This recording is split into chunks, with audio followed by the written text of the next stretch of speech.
Sadaqallah.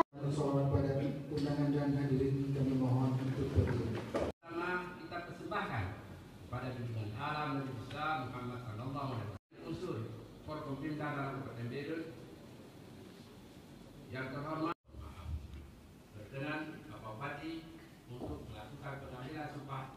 Assalamualaikum warahmatullahi wabarakatuh. 9. Syamsuddin AL diambil sumpah. Saya ingin bertanya, apakah saudara-saudara bersedia sumpah? Bersedia. Menjawab terhadap bangsa dan negara Republik Indonesia. Kewajiban saya selaku gesit.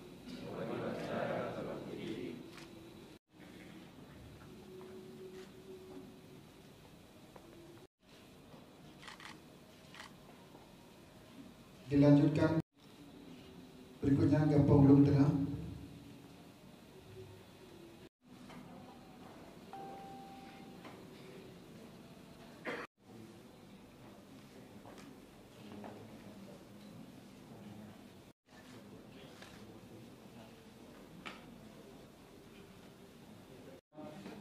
Dan hidayahnya kepada kita semuanya.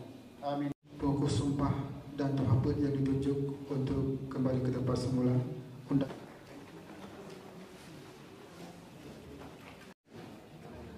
Bismillahirrahmanirrahim. Salam.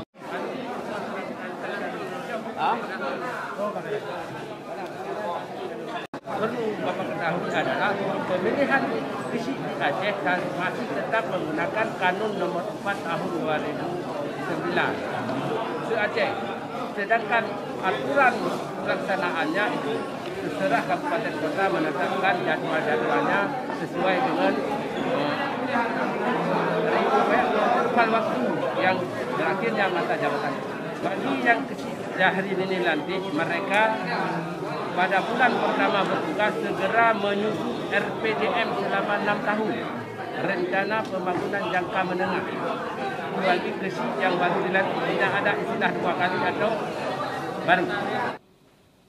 Disahkan oleh Ketua Tuhapen Gampong secara simbolis dan hidayahnya kepada kita semuanya. Amin. Mendukung proses demokrasi lokal yang telah melahirkan pimpinan. Kita berharap dengan momen pelantikan serentak ini, komisi secara bersama bisa menerima langsung informasi ataupun arahan-arahan dari kami untuk bagaimana kita bersama-sama berpikir tentang pencegahan COVID ini tidak lebih luas. Itu pertama. Kemudian yang kedua yang terkait dengan rencana pembangunan kampung, bagaimana efektivitas pelaksanaan atau pemanfaatan dana kampung itu betul-betul dilaksanakan secara benar sesuai dengan regulasi yang dikeluarkan oleh pemerintah pusat, provinsi maupun kabupaten kota. Jadi kita berharap tidak ada provinsi yang yang terpapar dengan karena kegiatannya bermasalah dengan hukum. Kemudian yang ketiga adalah bagaimana provinsi saya harapkan dengan pelantikan serentak ini dapat bermitra dan bekerjasama dengan baik dengan Hapet sehingga pengesahan dana kampung itu dapat tepat waktu dan dapat mengadopsi berbagai kegiatan sesuai dengan harapan masyarakat di kampung masing-masing.